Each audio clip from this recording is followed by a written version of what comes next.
If you are a Christian and you don't know how to hear God's voice and you feel like you cannot hear him, stop what you're doing. I'm about to teach you. And I'm not going to say anything fluffy like, oh, you just need to listen more. Or, like, oh, you just, when you know, you know. Like, no, I'm talking practical advice. This is the way that my mother taught me to hear God's voice, and it has worked. Okay? So this is the exercise. This is what you're going to do. You're going to get out a notebook or a piece of paper of some sort and 2 different colored ink pens. All right?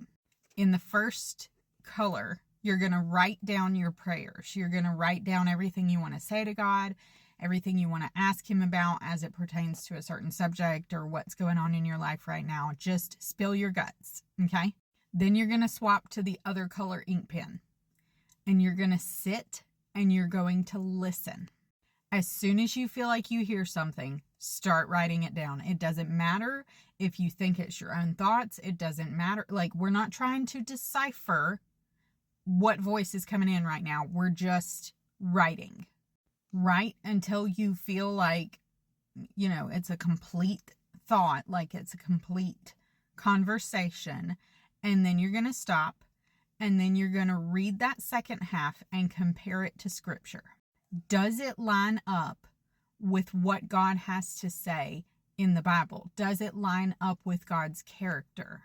And then you can go even a little bit deeper and ask some questions like, did this use phrases that I wouldn't normally use? Did this use different words that I wouldn't typically say?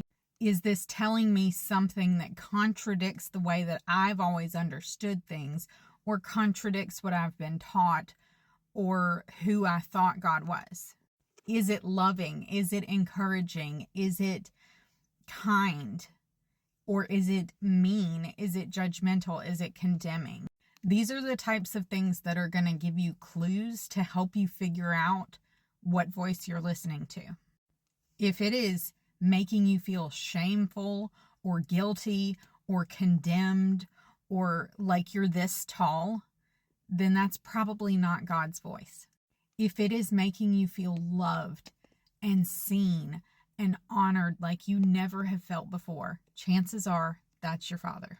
The thing is, learning to hear God's voice takes practice. You have to practice it just like you practice anything else. Think about your best friend in the world, or your husband, or your wife, or your parents.